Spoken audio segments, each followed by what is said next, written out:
Bonjour à tous et voici la vidéo sur le rapport de l'OSDA sur l'offre et la demande dans le secteur des grains d'octobre 2024.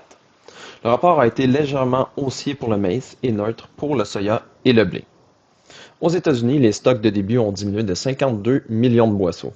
Le rendement du maïs a été rehaussé de 0,2 boisseaux à l'acre, augmentant ainsi la production de 17 millions de boisseaux.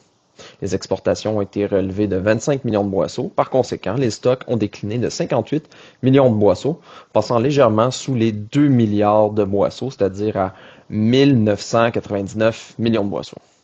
Le prix moyen, lui, est demeuré à 4,10 $ US le boisseau.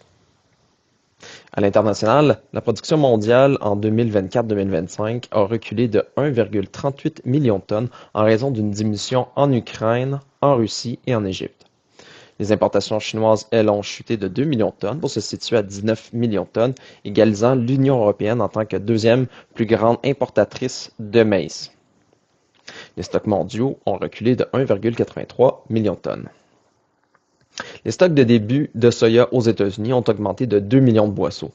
La production en 2024-2025 a fléchi de 4 millions de boisseaux en raison d'une révision à la baisse de 0,1 boisseau à l'acre du rendement. La demande résiduelle a reculé de 2 millions de boisseaux. Par conséquent, les stocks sont demeurés à 550 millions de boisseaux et le prix moyen est lui aussi resté identique à 10,80 $ US le boisseau. Sur l'échiquier mondial, les stocks de début ont été élevés de 0,12 millions de tonnes en raison d'une hausse des importations chinoises de 0,5 millions de tonnes en 2023-2024, les portant à un record de 112 millions de tonnes. Les stocks mondiaux se sont accrus de 0,07 millions de tonnes. Les stocks de début du blé aux États-Unis ont été réduits de 6 millions de boisseaux. Les superficies ensemencées ont diminué de 0,02 millions d'acres en 2024-2025, tandis que celles pour les superficies récoltées ont augmenté de 0,6 et le rendement a chuté de 1 boisseau à l'acre, entraînant ainsi une baisse de 11 millions de boisseaux pour la production.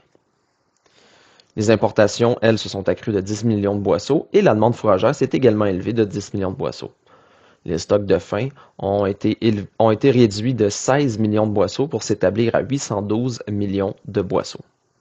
Le prix moyen, lui, est resté identique à celui du mois passé à 5,70 $ US le boisseau. Sur la scène internationale, la production mondiale a diminué de 2,8 millions de tonnes en raison d'une baisse en Union européenne, en Russie, en Inde et au Brésil, partiellement compensée par une hausse en Ukraine. La consommation, elle, a fléchi de 2,36 millions de tonnes en raison d'une diminution de la demande pour l'alimentation humaine, pour les semences et industrielles en Inde et en Afghanistan. Les stocks se sont élevés de 0,5 millions de tonnes. Ceci était un résumé de notre analyse du rapport de l'OSDA. J'espère que cela vous a plu. Si vous voulez en savoir davantage, je vous invite à consulter notre analyse complète au www.pgq.ca. Je donne rendez-vous dans un mois pour l'édition de novembre.